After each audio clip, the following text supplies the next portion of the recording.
I got pregnant after a drunken mistake. I couldn't afford to terminate it, and I couldn't afford to have it either. As my belly grew day by day, there was no hiding it anymore. I had no choice but to borrow money from my roommate, a guy with connections to the underworld. He toyed with the knife in his hand, his expression cold and menacing. I can take care of the kid, but you need to tell me, who's the bastard? How exactly was I supposed to tell him that the bastard was him? Chapter 1. When Mason came home, he was covered in injuries and carrying a roasted duck. He tossed the duck carelessly onto the table and pulled out my chair to sit down. Help me with these cuts first. From the looks of him, he'd been street racing again. You need to go to the hospital for that. Not necessary. He pulled off his shirt without hesitation. Just scratches. I sighed, set down my pajamas, and pulled out the first aid kit with practiced ease. The moment I grabbed a cotton swab, Mason caught my wrist. What are you? He flashed me a grin and pulled me toward him. Barely any force, but I tumbled right onto his lap. Standing's tiring. That smile was bright and cocky. Mason had scrapes on his legs too, and I was sitting right on them, but his expression didn't even flicker. Suit yourself. It's not me who's hurting. After I finished applying the ointment, I tried to get up to put away the kit, but he didn't stop me this time. Instead, he stood and started rummaging through my desk for a bowl. Mason had this thing: he'd only eat food served in proper dishes. No matter how expensive the takeout container was, to him it was just packaging. People who eat out of containers are just surviving, not living. Very fitting for someone born into money. But that didn't stop him from always ordering in the nicest containers. I'd complained internally 1,000 times. Give me that money instead, and I'd happily bring it back to him on a silver platter. I could barely make ends meet as it was. What's this? I turned at the sound of his voice and saw Mason holding a test strip. 2 red lines. Unmistakable. My heart skipped a beat. Shit, I forgot to throw it away. Before my brain could catch up, my body was already moving. I snatched it from him and tossed it in the trash. It's for the flu. Oh, he raised an eyebrow. Doesn't look like it. That's what test kits look like now. So you should keep your distance. It's contagious. Mason let out a cold laugh and grabbed the back of my neck, pulling me close. Nose to nose, our breaths mingling. You think I'm scared of that? Then he tilted his head and started leaning in slowly. I turned my head away. His lips grazed my ear instead. Mason stopped. Not into it? Yeah. It's not like we haven't kissed before. That was a misunderstanding. 3 months ago, the night Mason moved in, he got up half asleep and stumbled into my bed. I woke up to warn him, but he pinned me down and kissed me for half an hour. Later, he explained he wasn't used to the new place. Thought he was still at home. Thought I was his ex-girlfriend. I'd accepted that explanation. What about that time in the bathroom? You didn't stop me then either. That one was on me.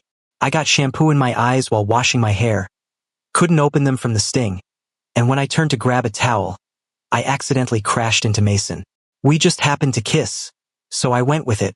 Mason didn't have the patience to argue. He grabbed my chin and forced me to look at him. Fine. Let's just happen to do it again. This time, though, things got awkward. I gagged. Mason froze, looking completely offended. You think I'm disgusting? Of course not. I wanted to deny it, but I gagged again. The tension in the room thickened. It was just a physical reaction. I couldn't help it. It didn't mean anything. Mason clearly didn't see it that way. He let go of me and took 2 steps back. I tried to recover. I'm sorry. You should probably find someone else. Somehow that made it worse. He let out a bitter laugh, grabbed his shirt through gritted teeth, and stormed out. I was worried he'd go do one of those death wish street races again, so I couldn't help calling after him, "You're still injured." The only answer I got was the door slamming shut. I stood there for a long time before slowly sitting down and tying up the trash bag with the pregnancy test inside. Mason didn't know that besides all those misunderstandings and accidents, we'd had one more slip-up. That slip-up had left me with a life growing inside me that shouldn't exist. Well, it hadn't even formed into a human shape yet. I guess it was just a thing for now. Chapter 2. How could a man possibly get pregnant? That's what I asked the doctor. He told me my body structure was unusual. To help me understand, he pulled up case studies and drew diagrams. But I didn't hear a single word, because my world was collapsing. My head was buzzing, and all I could see was the doctor's mouth moving. Finally, the doctor said it was too early for the procedure. I'd have to wait at least another 2 weeks.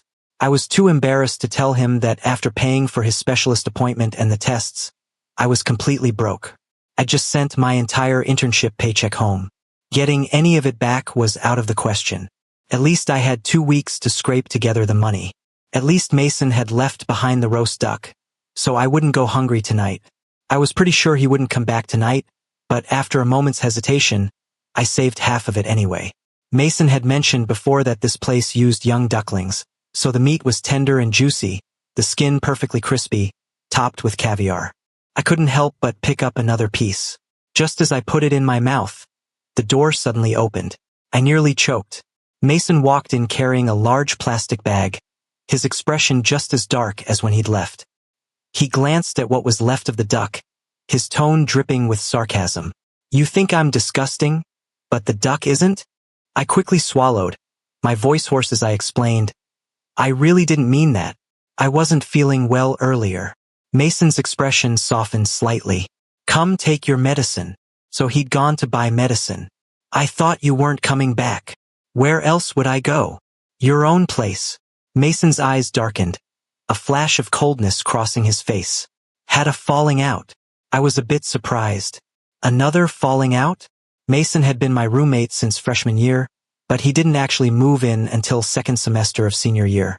As the heir to an organized crime family, he wouldn't even consider the school's single rooms, let alone a double. He didn't move in because he liked it here. He'd fought with his family, and his overbearing father cut off his cards and took back his house. Left with no choice, he moved in out of spite. None of his usual friends dared help him. I was an outsider who'd barely interacted with him before, so I had nothing to lose.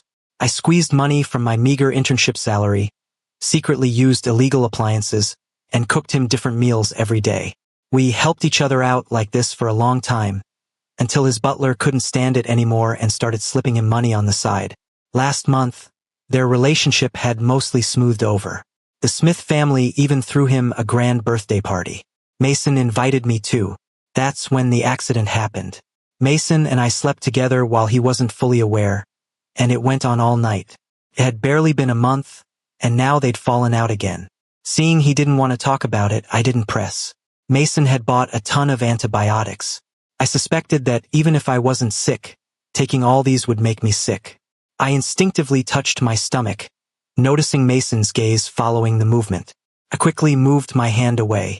"I already took medicine tonight." "You did? What did you take?" Betting he wouldn't know, I rattled off some random drug names. "Taking more might cause a reaction." Mason stared at me for a long time, then nodded. I thought he'd given in, but then he suddenly said, "Noah, I need to touch you right now." "Huh?" Before I could make a sound, his hand pressed against my forehead. A cool sensation spread through, seeming to seep into my bloodstream. "Your temperature seems a bit higher than mine." Mason withdrew his hand. "If it doesn't go down, you need to be good and switch medications." The spot where he'd touched still tingled. I was a bit dazed. For someone so used to doing whatever he wanted, my 2 bouts of nausea had actually made him restrained. But that notion didn't last the night. That night when he got up, he climbed into my bed just like before. The kiss I dodged earlier landed accurately this time. "Noah, do you really not know how I feel about you?" I pretended to sleep, not even letting my eyelashes flutter. Mason stared at my face for a long time, then bit down hard on my earlobe. "I really want to fuck you senseless." I lay still for a long time, waiting until his breathing evened out before slowly opening my eyes. If I'd heard those words before that night, I probably would have been happy. After all, I could have pushed him away all those times, but I never did. Not only did I not push him away, I enjoyed it. Over those 3 months together, I'd fallen for him long ago. His strength and composure, his bold confidence, his perfectly measured care, that not quite lover's ambiguity, it all had a fatal attraction for me. Like a rat in the gutter yearning for fresh bread from a bakery. Like a small boat on the ocean, unable to resist being drawn toward a massive ship. But that day, when I woke up in Mason's arms naively thinking we'd found a beginning. A conversation between his father and the butler snapped me back to reality. His father told the butler to treat well the arranged marriage prospect who'd missed the birthday party due to a delayed flight. She'd arrived on the early morning one. I'd been Mason's roommate for so long, I'd almost forgotten. Rats can't stand the light. The ship will continue on its predetermined course. And the shabby little boat, after a brief encounter, will sink without a trace. Chapter 3.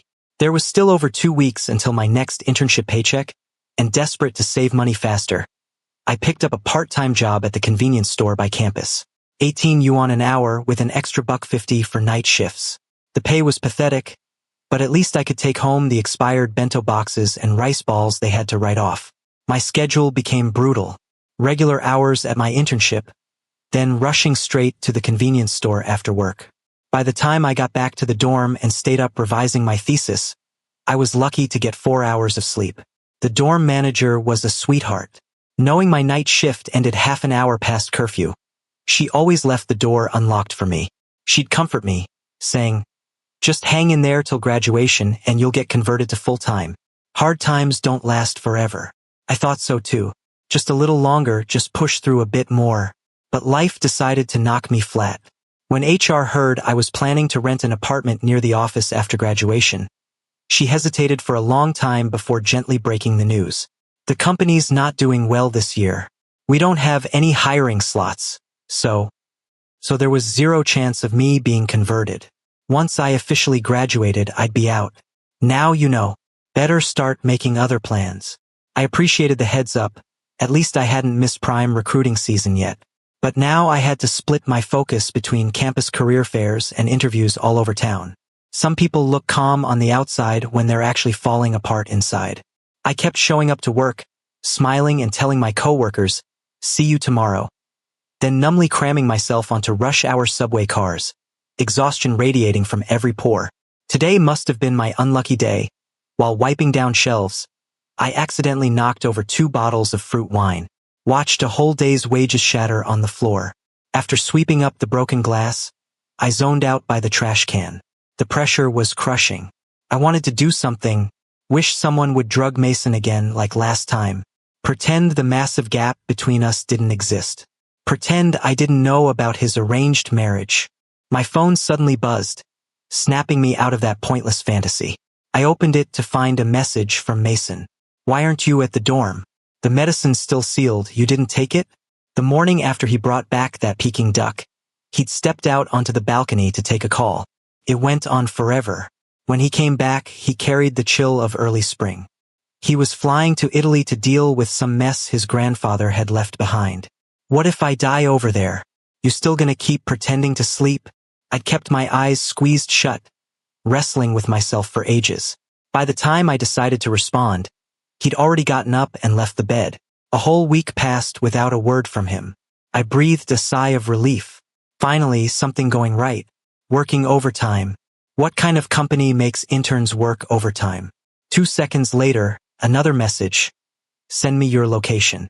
I'll pick you up. Some friends are with me. Come meet them." School is the last place where class differences stay hidden. After graduation, the gap between rich and poor becomes glaringly obvious. Join his social circle? Completely unnecessary. After all, I wouldn't be having any further contact with Mason himself. No need. Gotta go, I'm busy. I sent the message, shoved my phone back in my pocket, and returned to work.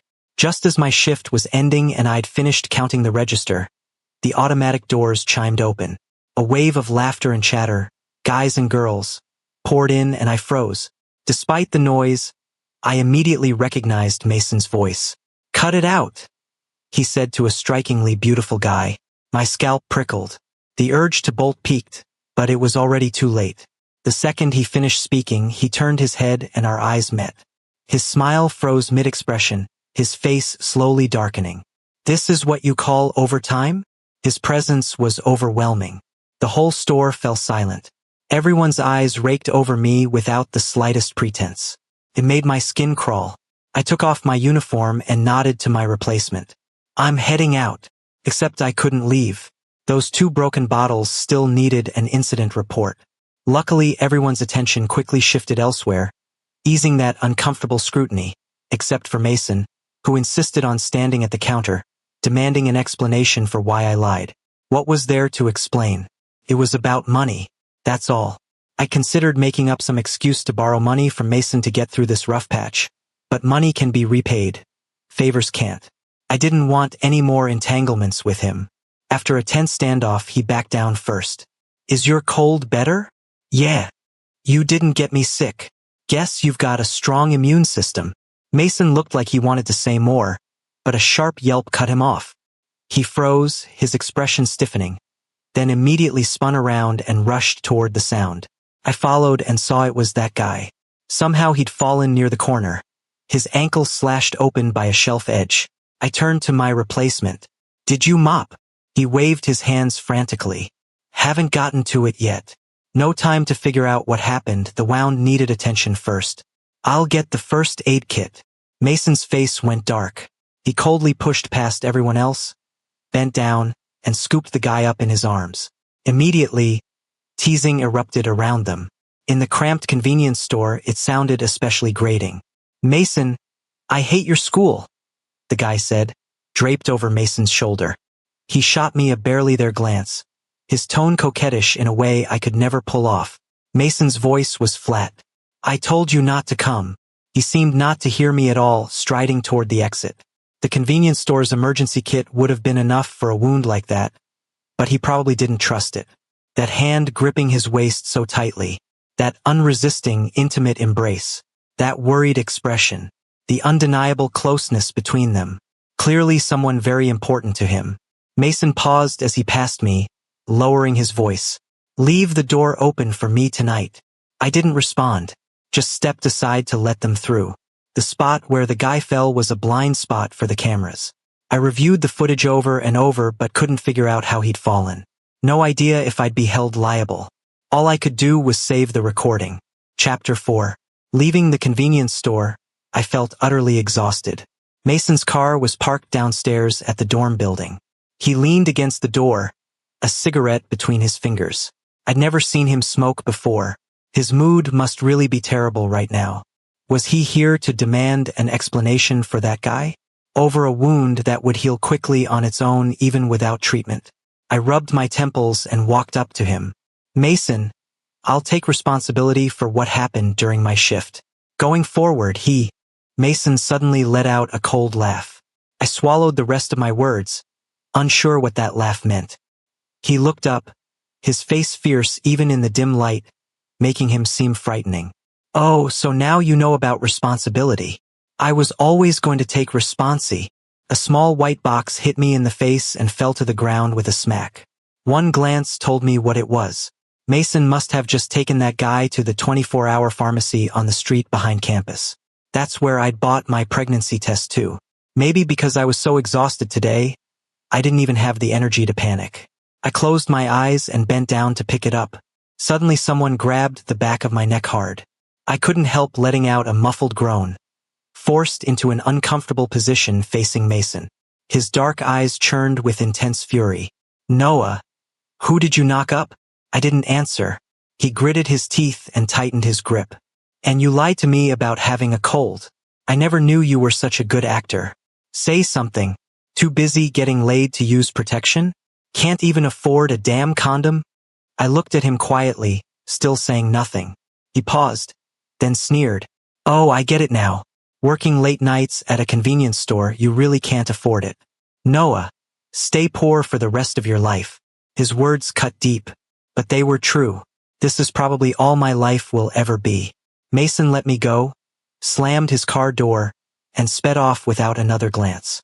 The dorm attendant had been woken by the noise. When she saw me, her anger turned to concern. Young man, your health matters. Don't push yourself so hard. You've got your whole life ahead of you. I picked up the pregnancy test and put it in my pocket, apologizing sincerely. I was so tired I practically crawled up to the 4th floor. When I opened the dorm room door, a sweet, cloying candy smell hit me. Even while dealing with that incident, Mason had remembered to bring me gifts. I sat down at my desk, staring blankly at everything on the table. Finally, I picked up what looked like the cheapest chocolate. slowly tore open the wrapper and put it in my mouth. So bitter. If happiness were chocolate, I must be someone who doesn't like sweets. Mason never came back after that. Someone like him doesn't need to worry about survival. If the Smith family hadn't faced that crisis years ago and he hadn't been restricted from traveling, he never would have ended up at this ordinary university. And he never would have met me. I stayed busy every day, too busy to think about anything else. 2 weeks passed quickly, and I finally received a satisfactory job offer before recruitment season ended. After completing my resignation at my old company, HR seemed relieved too. Good thing we didn't delay you. I asked, can I get my salary paid out early then? She blinked.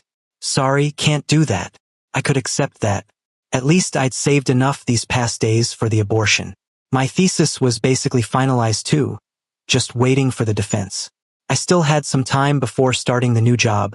I could rest a bit. That guy who fell hadn't come looking for trouble either. Everything was finally getting better. On my way back to campus, I scheduled an appointment with a doctor for next week. Seeing the confirmation, my constantly tense nerves finally relaxed a little. Despite hitting a rough patch along the way, I'd managed to get back on track in the end. Before heading to the dorm, I stopped to buy milk and fruit to thank the dorm attendant for her care during this time. With graduation approaching, more than half the dorm building was empty. You could often see people leaving with their suitcases. It would all be over soon. For unremarkable years, and 3 months that felt like a dream. How nice it was all coming to an end. I walked briskly up 2 flights of stairs when my phone rang. Seeing the words home flashing on the screen, all my relief vanished instantly. A voice in my head said, don't answer. Don't answer, Noah. My fingers trembled uncontrollably. I wanted to hit decline, but my hand shook and the phone fell to the ground, accidentally connecting the call. A man's voice immediately came through. Are you deaf? Took you long enough to answer. My joints went stiff. I slowly crouched down, my mind going numb. What do you want? I already knew the answer but didn't want to despair so quickly. What if it wasn't that? What if his conscience had finally kicked in? Send some money over. Of course, there was no other possibility. I picked up the phone and gripped it tight. For the first time, I didn't want to comply. I just sent you money. I don't have any right now. No money? Then figure something out. There's no way. He was silent for a moment, then mocked. Fine. I'll go to your sister. My eyes widened. She's in middle school. Where would she get money? The man laughed loudly, his voice like a demon's. Word by word, pounding against my eardrums, causing massive tremors in my heart.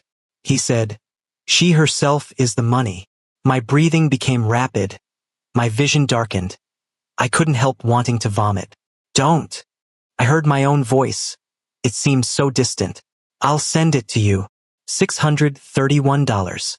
Not a cent left. Looking at my empty account, a thought emerged. Maybe I shouldn't abort this child after all.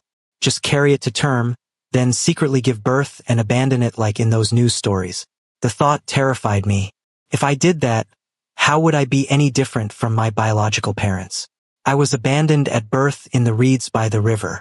An old bachelor in the village picked me up. Besides me, he'd picked up 2 older sisters and 1 younger sister.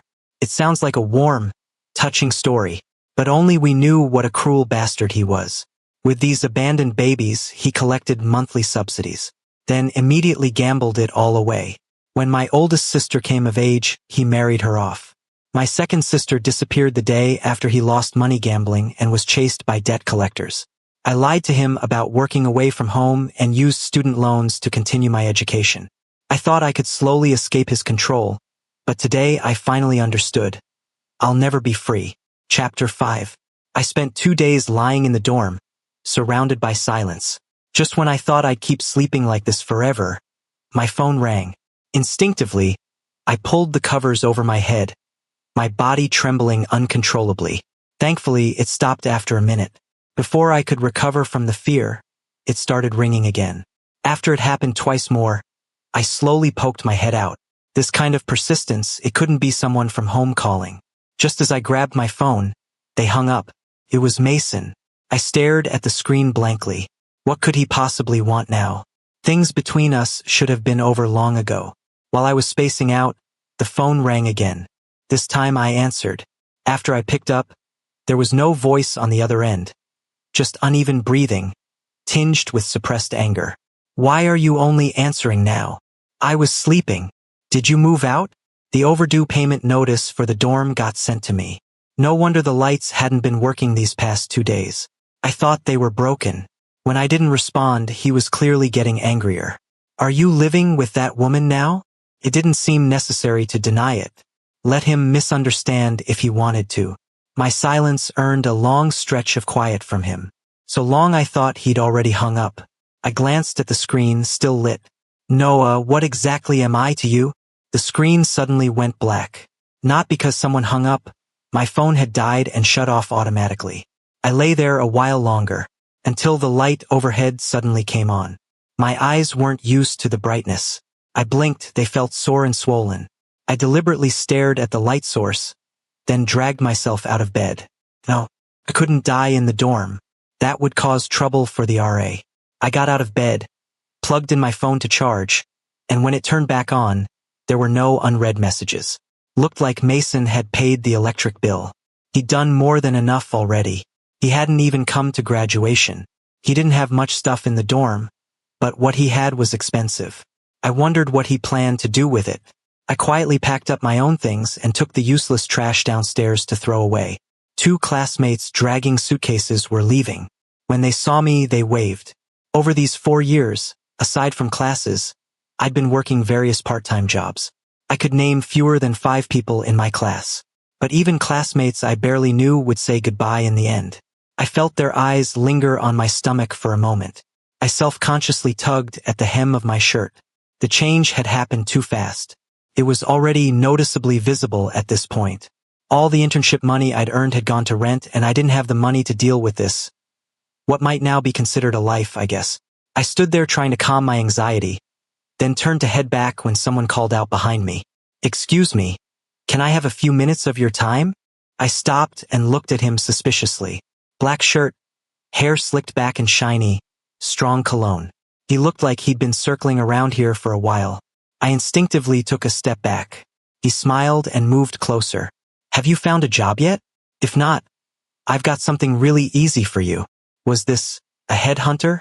Coming to the residential area this late at night to recruit? I raised my guard and shook my head repeatedly. No thanks, I already have a job. The man wouldn't let me leave, blocking my way. Then how about part-time work? Just a few hours at night, way better money than your regular job. You're so pretty. It'd be a waste not to take advantage of that. I got it now. Not a legitimate job offer. No thank you. I'm not interested. I tried to leave, but he grabbed my wrist. Hey now, just hear me out. My car's right over there. Come take a look. If you still don't want to do it, I'll bring you right back. Let go of me. The man had a strong grip I couldn't break free. I was about to grab my phone when a fist whooshed past my ear. The dull thud of knuckles hitting flesh echoed right in front of me. The man's head snapped to the side from the punch. He dropped the act immediately, lunging forward with a vicious expression. But when he saw who was next to me, his face suddenly froze into terror. Mason slammed him to the ground, his voice ice-cold. Which crew are you with? Young master. This is a misunderstanding, really? 3. I really didn't know this was your person. It was just a coincidence. 2. Young master, I was wrong. Please let me off this once. A look of regret crossed Mason's face as he pressed harder. The man on the ground immediately screamed, finally managing to squeeze out 2 words. Hearing those words, Mason froze for a moment. The man took the chance to break free and scrambled away. I hadn't seen Mason in a while. The flashiness about him had faded somewhat, but the viciousness seemed more pronounced. I walked around him. I'd go stay at the place I rented tonight. He couldn't force his way in there. Where are you going? As expected, he blocked my path. Home. Home. His tone rose at first, then suddenly dropped. With that woman? He turned me by the shoulders and started pulling me toward the dorm building, brooking no refusal. What are you doing? I'm not going back to the dorm. I had a feeling something would happen if I went back. Mason held me tighter. Is the first aid kit still there? Ha! I'm hurt. Chapter 6. In the end, I went upstairs anyway. The so-called injury was just scraped skin from when he'd hit that guy earlier. As I applied the medicine, he sucked in a sharp breath. He'd been hurt way worse before and never made a sound. Had my technique gotten that bad? Does it hurt that much? Even if I'm in pain, you wouldn't care anyway. Combined with what just happened, I suspected he was faking it. That guy was in on it with you, wasn't he? No. A flash of coldness crossed his face. I don't know what he was trying to pull, but I'll get you an answer. Then he suddenly changed tack, grabbing my hand. For safety reasons, you should just stay here with me. I needed to get out of there. I pulled away forcefully, quickly packed up the first aid kit, grabbed my suitcase from under the table, and headed for the door. Mason just stood there watching, not saying a word. Something felt off. The moment I reached the door, I suddenly felt weightless. Before I knew it, he'd scooped me up and set me on the table. This was definitely wrong. Mason, don't. Mason acted like he didn't hear me, forcing his way between my legs and pressing down on me like a mountain. Let me go. Not happening. You bastard. You're right. He buried his face in the crook of my neck and took a deep breath. Noah, I've missed you so much. My heart clenched hard, a bitter ache spreading through my chest. My feelings for him were magnetic. I still couldn't resist. Without thinking, I hugged him back. Then, realizing what I was doing, I quickly let go. Mason's body went rigid. He jerked his head up to look at me, a flash of hope in his eyes. Noah, there aren't that many misunderstandings and coincidences in the world. You have feelings for me too, don't you? You and her, it was just an accident. You felt obligated, right? I forced myself to look away. No, he clearly didn't believe me. I can compensate her. Whatever she wants, I'll give her. Except you. Noah, stay. Stay with me. But there's already someone by your side. Standing here, I was nothing more than something extra, something immoral. Being Mason's lover was no different, fundamentally, from going to that club with that guy earlier. Against the backlight, I couldn't make out his expression. His rough palm stroked my cheek. It hurt a little, but mixed with the pain was some kind of indescribable pleasure. It was hard not to think of that chaotic night, when these same hands had touched me everywhere. I tried to suppress the gasp rising in my throat. When I spoke, my voice trembled. Mason, MMPH. My words were cut off. Mason's kiss was dominating, nearly stealing all my oxygen. My head started to spin. In my days, the buttons of my shirt came undone one by one. His hand slid to my chest, kneading mercilessly. When it reached my abdomen, I suddenly snapped awake. Mason stopped too, breathing slightly hard, looking down at the slight curve beneath his palm. Why is your stomach? I frantically pushed him away, fumbling with shaking hands to button my shirt. Mason didn't get angry when I pushed him. His face showed the same panic and tension as mine. Noah, are you sick? No, I just ate too much and gained weight. I should go now. He pressed one hand against me while the other lifted my shirt and touched my abdomen again. The touch was gentle, but his hand was trembling slightly. Noah, we're going to the hospital. I tried to refuse, but Mason cut me off first. We have to go to the hospital. His tone was firm. I knew there was no avoiding it. He straightened my clothes and turned to get his car keys. I watched his retreating back and closed my eyes. Mason, nothing you say right now will change anything. We have to go. I'm pregnant. The keys hit the floor. What did you say? Chapter 7. At the Smith family's private hospital, I finally learned why my biological parents had abandoned me.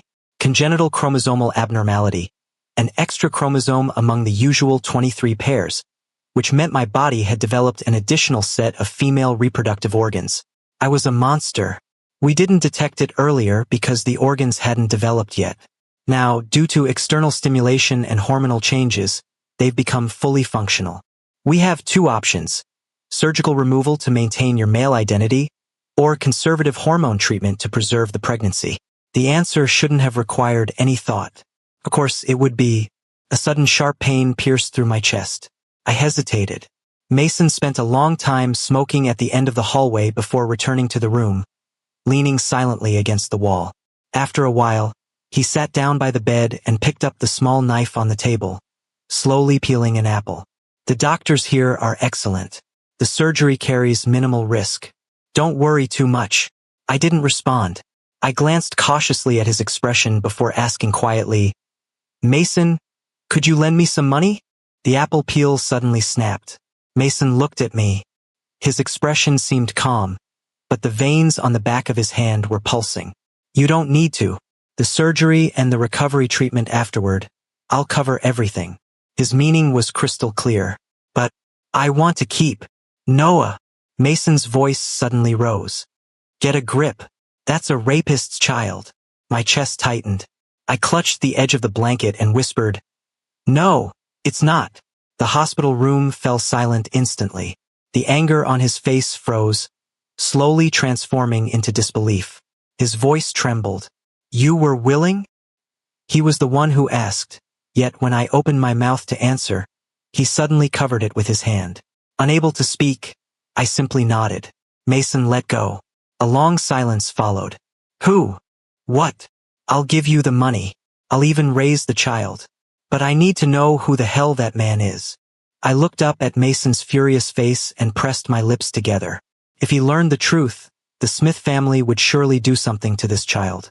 I didn't want that. It was hard to explain this strange feeling. In my short 20-something years of life, family, love, and money had never belonged to me. Now, finally, there was a life that truly belonged to me. Based on the timeline, we were together every single day that month, except for my birthday when I got drunk. The butler said you left with someone that night, but I can't figure out whose car you got into. Noah, who the hell did you fall for? Do you have any idea what kind of people those guests were? They eat people alive without leaving bones. Why would you mess with someone like that? I slowly retreated further under the blanket. Mason, that person and I, there's no future there. If you won't lend me the money, that's fine. I'll figure something out myself. Mason backed down. The condition was that I had to live at his place. I refused. Forget it. The place I'm renting is fine. I'm about to start my new job and I'll be getting a paycheck soon. Even though half would go toward my student loans and the other half would go to that old bachelor landlord. Mason compromised again. I'll buy an apartment near your office. Just the two of us. What was this supposed to be? Being kept? Seeing me still shaking my head, Mason's expression darkened.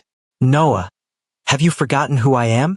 If I wanted to force you, I have plenty of ways to get you on that operating table. He was right. In the end, we reached an agreement. I'd continue living in my rental, but he'd have a key and could come anytime without me blocking him. I had to stay at his place at least once a week. At least I still had control most of the time. It wasn't too passive of a situation.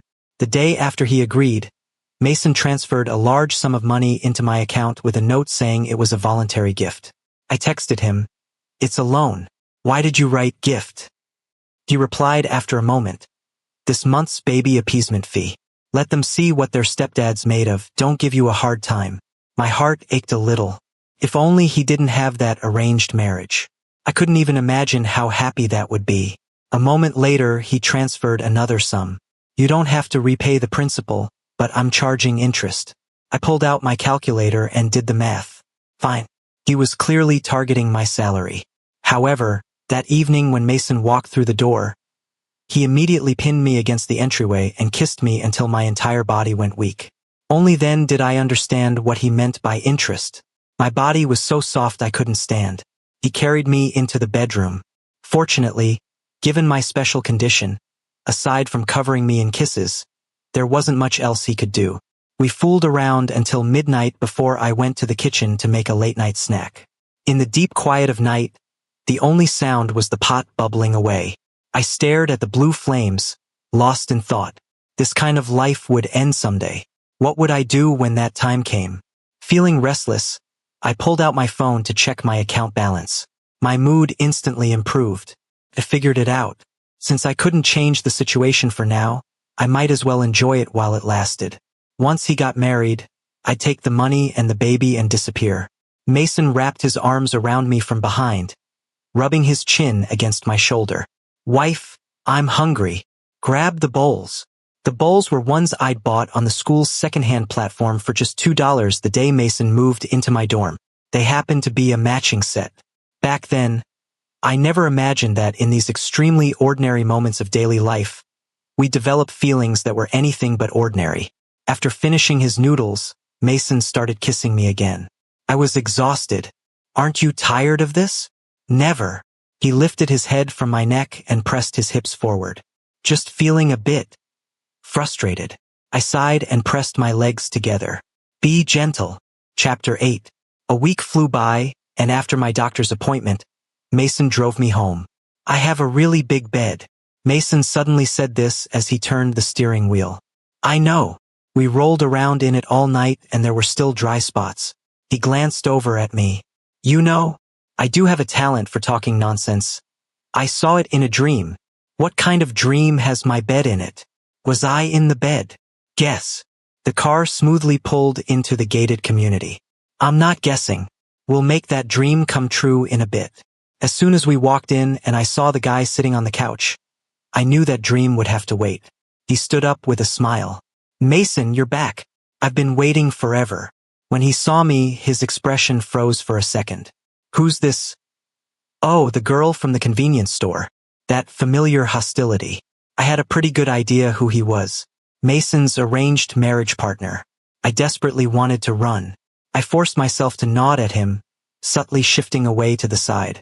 Mason was about to say something when his phone suddenly rang. He glanced down at the screen and frowned. Noah, go wait in my room. I need to handle something. I'll be right back. Was it really appropriate to say that in front of his fiancée? Of course not, Mason. I definitely didn't go to his room. I sat down stiffly on the couch instead. Once Mason left, the guy's smile immediately vanished. He slowly picked up his teacup, glancing at me sideways. Mason and I have known each other since we were kids.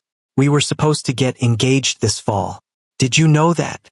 I was mortified, nervously pressing my knees together, not knowing what to do with my hands. I'm sorry. I'll leave him as soon as I can.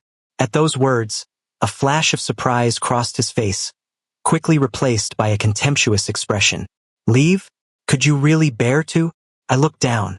To be honest, right now Mason won't let me go. The guy set down his teacup and finally looked at me properly, studying me carefully for a while. His eyebrow quirked up, and a faint smile appeared. Oh, you want to leave? Yes. You really don't like Mason? That's not important. He handed me his phone. My name's Lucas. Add me as a friend. I'll help you. I was surprised. Help me? Why the sudden change in attitude? Yeah. Help you get away from him.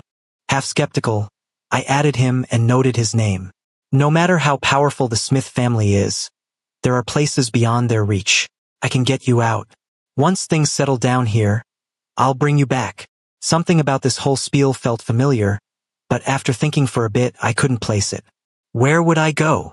Lucas smiled, his eyes crinkling, though his gaze was unfathomably deep. Somewhere he can't find you or control you, obviously. I still felt something was off. Why would you help me? Well, because it helps me too, of course. Mason returned quickly, his face cold as ice. Where is he? His intensity scared me. He already left. Mason reached up and gently touched my cheek, his expression softening slightly. I need to go out for a bit. You should go to bed. My gut told me he was going to find Lucas.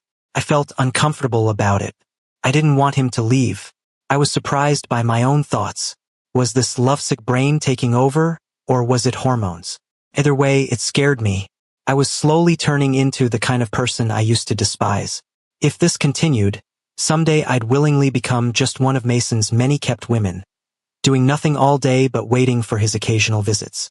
Absolutely not. Chapter 9. Mason didn't come back all night. I spent the entire night staring at the ceiling from his king-sized bed. By morning, I decided to go home. On my way out, I ran into the butler. He gave me a slight nod. I felt embarrassed. I'm sorry. After all, last time he'd helped cover for me and drive me back to campus, and I'd promised not to chase after Mason anymore. He shook his head. This was the young master's choice. Mason's choice, to sweet-talk me while spending the entire night with his legitimate arranged fiancée. I felt drowsy and exhausted. I went home and slept until noon. When I woke up, Mason's sleeping face was right there, and my brain couldn't process it at first. When did he get back? He'd managed to hold me in his arms for so long without waking me. I held my breath and slowly tried to pull away. Just when I was almost free, his arm suddenly tightened, making all my efforts pointless. I couldn't tell if he was awake or asleep. Either way, he could always kiss me randomly with his eyes closed. I remembered the first time. He'd been just as out of it, mistaking me for his ex. "Want to get married?" he mumbled. Was he talking in his sleep? Whatever mood had been building inside me instantly deflated. It was already noon. This dream could only be a pipe dream. "Sure. Go ahead and get married then." Mason opened his eyes. They were clear and alert. A hint of a smile played at the corners of his mouth as he took my hand and gently kissed my fingertips. "Just wait a bit longer. Now's not the right time." "Wait until when? Early fall? Reeds bloom in summer. After autumn passes, they wither away." Mason must have been exhausted last night. He didn't wake up until late afternoon. I just finished replying to emails when I turned around and saw him, still looking hazy from sleep. "Want dinner?" "Yeah. I'm actually starving." Mason seemed to have made countless copies of the key he gave me. The chef, the organizer, the nutritionist, everyone had one. They were like secret agents, appearing without a sound, silently completing their work, then vanishing just as quietly. Mason's table manners were the complete opposite of his personality, extremely refined. He was slowly chewing his food when he suddenly asked, "Why did you turn down that job?" The lotus root slice slipped off my chopsticks. I tried again. It slipped off again. Mason smoothly picked it up and placed it in my bowl. I looked down and chewed slowly. "You saw that?" "Yeah." I suddenly realized I didn't really like it. "I'll find something more suitable later. Don't bother looking. Can't I support you?" "Got it. I'll let you take care of me then," I answered without hesitation, looking up at him with a bright smile, but was surprised to see Mason frown. "So you're just saying that?" "Of course not." He looked at me steadily, his expression calm, his eyes so deep you couldn't see the bottom. "I'm just afraid you're only saying that." I scooped up some rice, stuffing my cheeks full. Mimicking his tone, I said through my mouth full, "Of course not." After dinner, a cleaning person materialized from nowhere, quickly washed the dishes, and disappeared again. That's impressive. I was genuinely amazed. If everyone working for him was this capable, Mason must be even more extraordinary. Someone destined to take control of the Smith family empire. How could he be anything less? But behind all that, it must be incredibly hard too. Not wanting to leave anything unsaid, I worked up the courage to ask, "Mason, what do you even like about me? I mean, you and I aren't from the same world." "You're not from Earth?" "That's not what I mean. I mean, we don't belong to the same circle, the same class." Freshman year, during that outdoor survival course, when that whole group wasted perfectly good ingredients making a bunch of inedible garbage and still acted all proud of themselves. "Do you think I'm in the same circle as them?" He was talking about something from freshman year. I'd ended up salvaging the situation with whatever I could find on site. Mason rarely showed up on campus during those 4 years. That was one of our few interactions, and I was surprised he still remembered. "I like how real you are. Down to earth." I didn't buy that explanation. "That's not being real. That's just me trying to survive." Mason pulled me close, saying gently, "These 3 months with you have been the most relaxed time of my entire life." Suddenly I remembered so many things. The countless scars, old and new, covering his body. The way he'd said in such a casual tone, "I might actually die there. Maybe we were both just trying to survive. Don't worry though. There won't be any more dangerous situations like that." The old man was so furious before because I'd been secretly shutting down some of the gray area operations. "Then why did you two have that falling out twice?" "Oh, the second time was because of Lucas. We have an arranged engagement from when we were kids. When I was kidnapped as a child, Lucas's grandfather took a bullet for me, so last time I went to, I suddenly didn't want to hear anymore. I couldn't tell if I didn't want to hear about his past with Lucas, or if I just didn't want him reopening his old wounds. I cut him off. "Mason, didn't the doctor say that after 3 months we could, you know?" He suddenly stopped talking, looking somewhat amused as he ruffled my hair. Don't tempt me. Why not? The doctor said it's okay now. The smile gradually faded from his face. Are you serious? Of course. Mason's Adam's apple bobbed, his gaze deepening bit by bit. His eyes dropped to my stomach. Then he shook his head. I'm not an animal. I looked down, my face flushing. But I am. Chapter 10. After my belly had grown a bit, my back already ached constantly. Now I could barely straighten up. Mason had already pulled his people from around the rental apartment. In the dead of night, there wasn't a sound anywhere. I suspected the other residents in this building had long since been replaced. I pulled my coat tight and walked downstairs through the darkness. Sure enough, the black sedan was waiting at the corner, just as expected. I walked slowly toward it, toward the new future I'd chosen for myself. The moment I pulled the car door open, a wave of overpowering perfume hit me in the face. Something in my mind seemed to snap. I slowly looked up and saw a familiar face. It was the man in the black shirt who had grabbed me outside the dorm building. My head felt like it was exploding. I instinctively turned to run, but I was yanked into the car. The door slammed shut, and my heart sank with it. I was done for. Lucas turned around from the passenger seat. His face was covered with fresh cuts, and his smile looked sinister in the moonlight. I tried to stay calm, reaching for the door handle. I changed my mind. Let me out. Of course, the door wouldn't open. I didn't know what had happened, but Lucas looked nearly insane, radiating a suffocating sense of danger. Noah, let's go to hell together. Who wants to go to hell with you? I frantically reached for my phone, but the moment I touched it, the man in the black shirt snatched it away and stabbed it with a knife. My blood ran cold. Lucas, I already decided to leave. Why can't you just let me go? He let out a cold laugh. Let you go? Who's letting me go? Mason and I have been through hell together for over 20 years. How long have you even known him? Why should he treat me like this because of you? How did he treat you? I had no idea. He was completely unreasonable, clearly on the edge of madness. I knew if I didn't get out of the car now, I was dead. I started pounding on the door frantically. After just a couple of hits, the man in the black shirt pinned me down. I couldn't move. The entire street seemed empty except for our car. Completely deserted. No one could save me. Lucas just watched me quietly. Feeling desperate?